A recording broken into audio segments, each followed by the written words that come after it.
We will do a really in-depth preview of each game in the divisional round on Thursday. But for now, I do think we should just survey the land a little bit for some early value during the divisional round.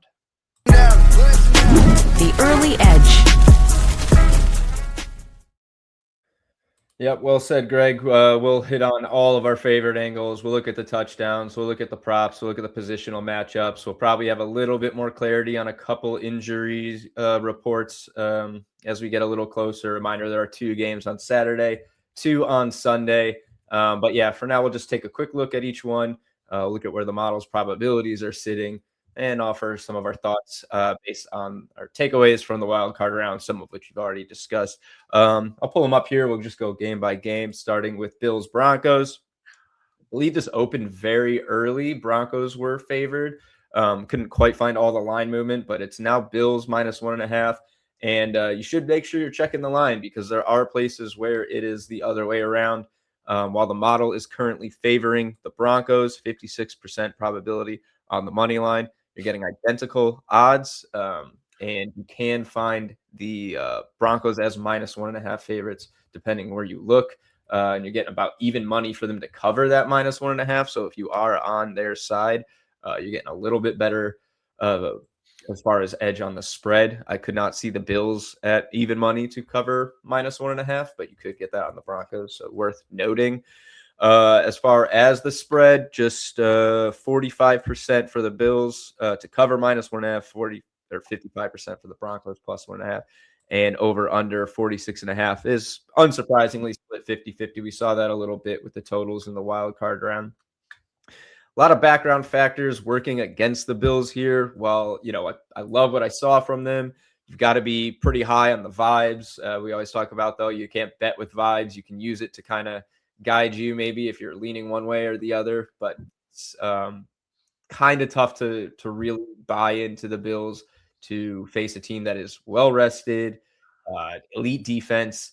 The only rushing defense that was better than the Broncos was the Jaguars during the regular season. We talked about that angle last week. They completely shut James Cook down this past weekend. They could not restrain Josh Allen on the ground, but they were absolutely locked down as far as the rushing game. And if they can take James Cook out of this, looking at that really depleted Bills wide receiver group that has now lost Gabe Davis, who, for as minimal as his contributions were, guy with familiarity, field stretching ability, and a place in the Bills offense. So while I do, like I said, I have the Bills invested in the future with the Bears Super Bowl. I do really like them, but there's a lot working against them here. It's kind of tough to get behind. So personal feelings, I think if you like the Broncos, you probably got to get them now while they're still available as underdogs in some places, or at least on any book where you have them at pretty much a 50-50 money line split that could move in Denver's favor against the better as we get closer.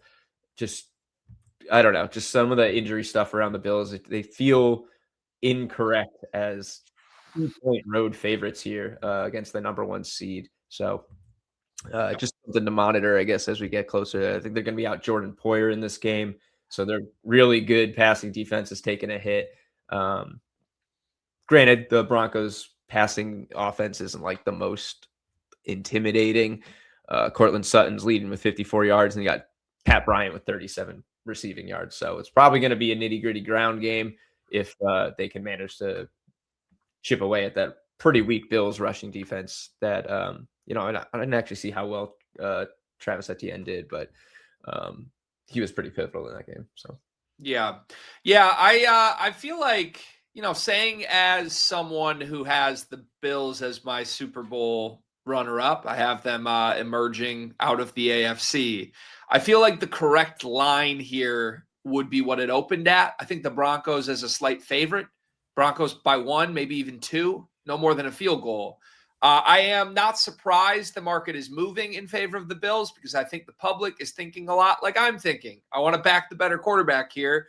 But given everything you just laid out, both matchup-wise and health-wise, it is hard, I think, to present the Bills as the better team on the road in Denver, where they've been so difficult to play. So, look, this is really going to come down to personal preference, I think, from a betting standpoint. If you want to use the Dimers model one way or another, you have the data that the Bills are the best bet to win the Super Bowl. You also have the data that the Broncos are likely to win this game.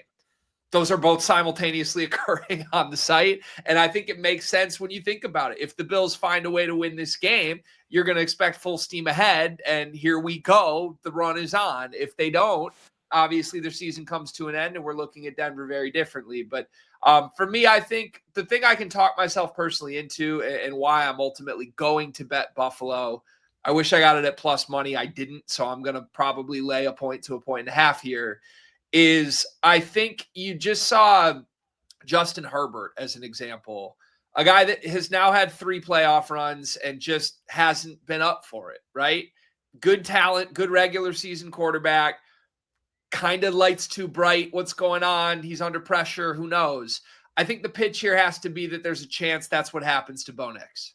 And Bo Nix had a reputation as a very erratic guy long before he got to Denver. I don't think anyone expected him to be the quarterback of the future in Denver. I don't know if Bo Nix even expected himself to be in a playoff game against Josh Allen this quickly on a team this good, quite frankly. And like you said, they don't have the most inspiring receiver room. I don't know that Denver's likely to make Buffalo's defense pay, really. If anything, I think I lean to the under in this game. Just I could see a world where Denver's really incompetent with an extra week of rust offensively. And I think if you are Buffalo, you probably want to control the time of play, time of possession in this game, maybe limit possessions to help your wounded defense just a little bit. So I'm leaning Bills. I'm leaning under. Those are personal plays, but not exactly surprised that the model has this essentially good value right now.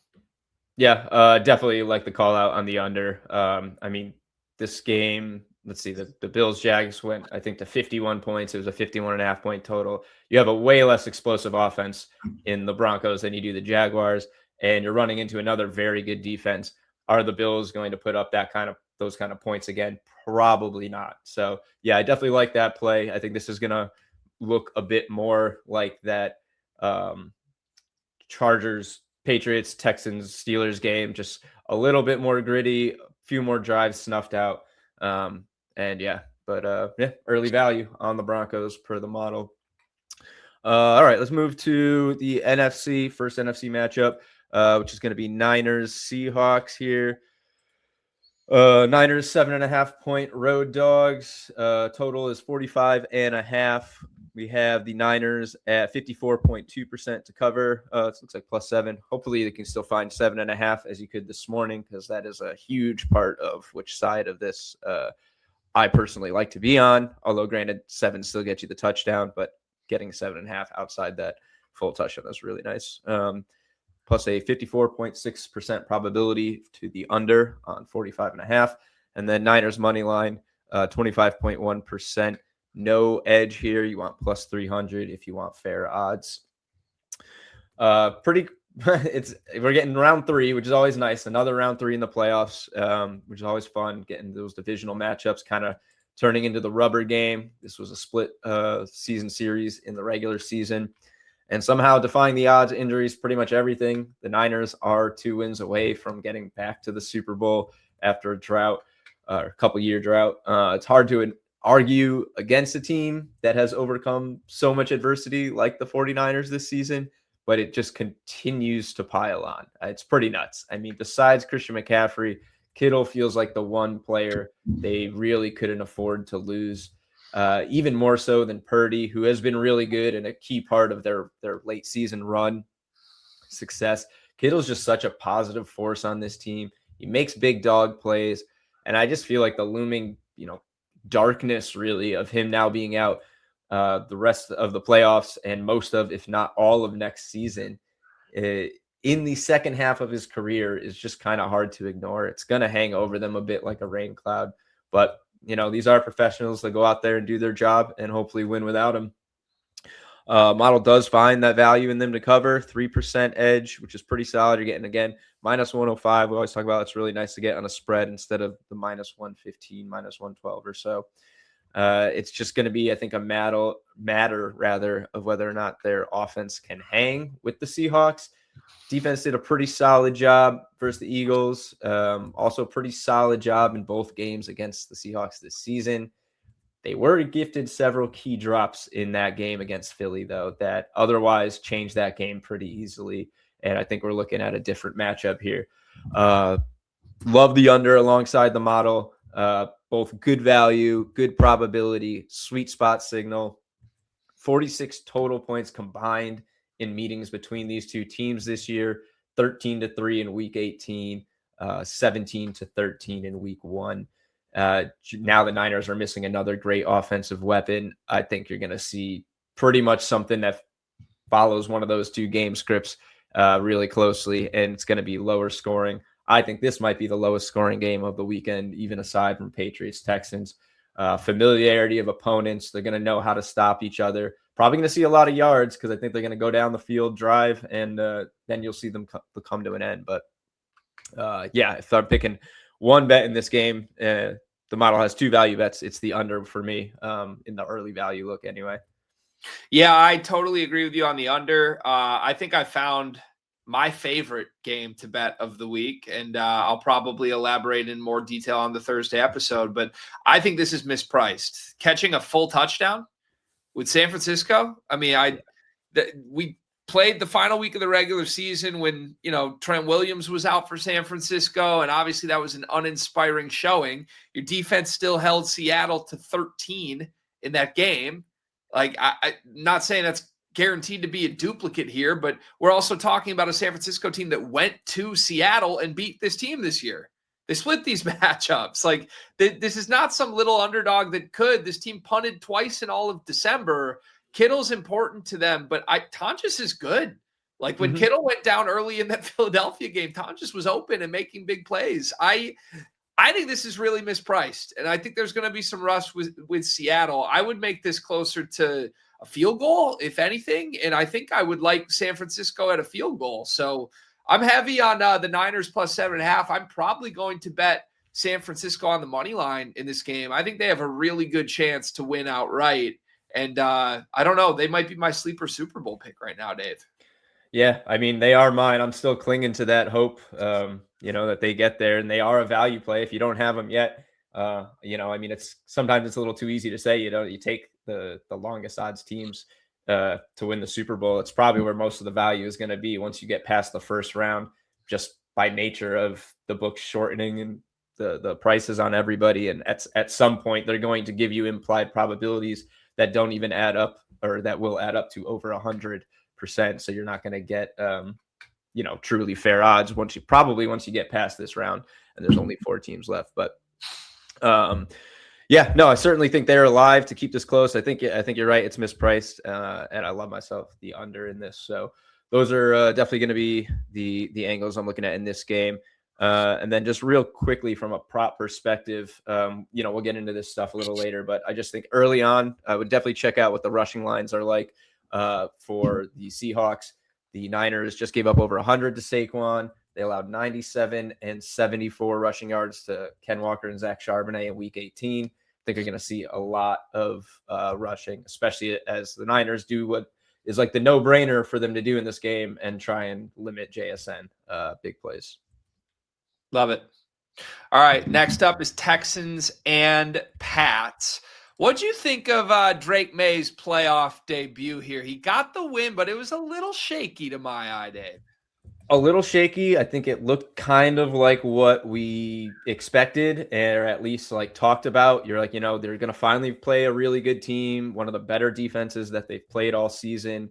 Tons of sacks, like we talked about coming into this game or into that game. And it was, not the cleanest performance for him. And if not for just real dysfunction on the Chargers side, that at least gets a little closer. You would have liked to see the Patriots score a touchdown earlier in that game. If you're a Patriots fan, if you're a Patriots bettor, kind of won maybe in spite of themselves. Defensively, obviously they were great. They kept the Chargers to 3 points all game. Sacked Justin Herbert 6 times. I think 0 complaints there. But, you have to win on both sides of the ball. They weren't really moving it as well as you'd like on the offense. And now you're running into the Texans defense that, probably the weirdest win of wild card weekend, even if it wasn't surprising, but just an absolutely kind of bizarre game where Stroud played pretty terribly, but the defense hung in there, much like the Patriots, Chargers defense rather, held them in that game for the vast majority of it. And then obviously the Texans, 2 defensive touchdowns in the fourth quarter and at least one really long drive offensively. So it's really hard to count out a team that can do that. Even touchdowns aside, they snuffed out the Steelers offense. I think a net like 115 passing yards for the Steelers with their 4 sacks, 63 team rushing yards. They were just completely all over it. They could not get anything going. If not for Boswell, that might have been a shutout. So, yeah, I don't know. It's probably one that I'm least aligned with, I think, here with the model in its early predictions. I don't love the over. It was 41 earlier, so now you get 40.5, which obviously is just slightly better. But is another game I could see a really run-heavy approach. Over 300 total rushing yards for these 2 teams in the wild card round, and that worked for them like to an extent. I mean, if CJ Stroud was doing better with the ball, I think we were going to see a lot heavier of a passing game from them. But I mean, if the Patriots can replicate what they did to the Chargers, and Nico Collins' status up in the air with concussion protocol, this might be like just a pure run game attack for the Texans, which obviously is more likely to lean towards the under in that situation. Patriots really not heavy money line favorite, but 62.5% with a very, very slim edge, basically fair odds here. Not unlike what we saw with the Texans last week, but they are on the 3-point spread as well. Yeah, not my favorite matchup, but probably my least favorite of these, to be honest. Yeah, I don't have a pulse here whatsoever. I need a couple more days to dig deeper into this. This is probably a prop game for me, if anything. Look, I like both of these teams. I also can't really wrap my brain around either of these teams playing for a Super Bowl appearance just yet. This feels ahead of schedule for New England. I think they're good. I think they probably should win this game. At the same time, at least we've seen CJ Stroud and the Texans in the playoffs before. And, they did ultimately stomp Pittsburgh. I think a big part of that game was just how incompetent Pittsburgh is and the drama going on with Tomlin, who's now departed as head coach, and quite frankly, the state that Aaron Rodgers was in. So I don't know. You never want to overreact to last week. I thought Drake May was incredibly iffy. If he gets the jitters calmed down, then I think the Pats should win. But for me, I'm probably going to try and find some prop value in this game. Maybe Ramondre Stevenson centric. Oh, yeah. He's doing work lately. His receiving line is consistently set way too low. I really wish I hammered him in that game. Was on a little bit of the Saquon receiving, as I talked about. Didn't have any luck with James Cook in the previous game before that. But, oh, man, Ramondre has just been so great. His line was like 14.5 in that, and I think he's hit it. He had hit it in like 5 straight going into that game, and he put in 75 receiving yards. Guy's amazing. Yep. 40 rushing, 23 receiving this week. Curious what his line is, but I'll definitely be looking at him as we get closer as well. Yep. Beast mode.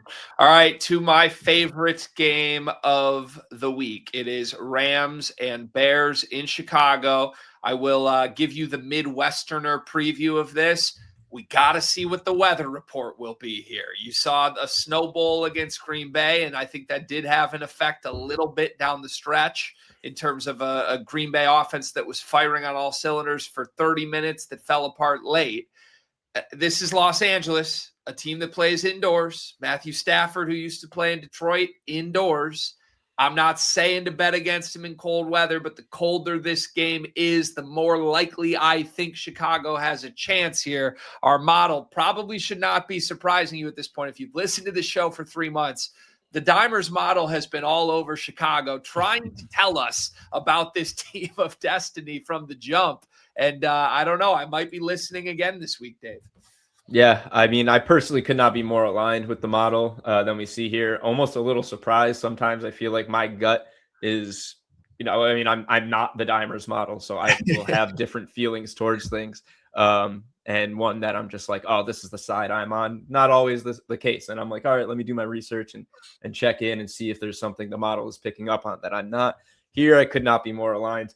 And I love it. I mean, we get an edge on the spread and the money line, fair value on the total. Look, the Rams have so much upside.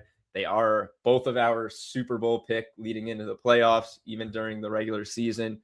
And it may carry them to a Super Bowl win. But we have seen enough, I think, especially down the stretch, to be concerned about their ability to keep opponents at bay. They needed a game-winning touchdown drive to put the Panthers away. I mean, they were plus money to win late in that game against the Panthers, who probably shouldn't be a surprise that they covered that 10.5-point spread.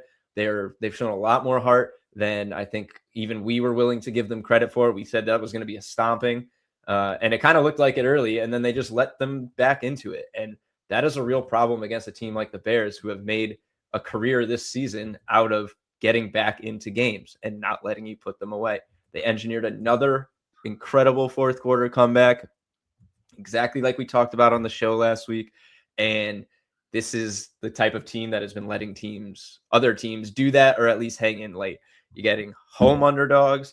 This total, I believe, opened at 51.5. So you're getting a way better number for the over. It was even 49.5 this morning. Looks like you can get it 49 on Caesars, maybe even other books. It's really hard for me to get behind the Rams as more than a field goal favorite. I would certainly be thinking a little differently, if we're looking at 2.5 here, but road 4-point favorites against a team that just continues to win late in games. Yeah. And I mean, if there's one play I love, it's the total, because you don't really have to worry about either side. And the Bears should do what we keep seeing them do: give up points, score points. The Rams should not have a problem scoring points in this. It's going to be up to the Bears offensively. Yeah.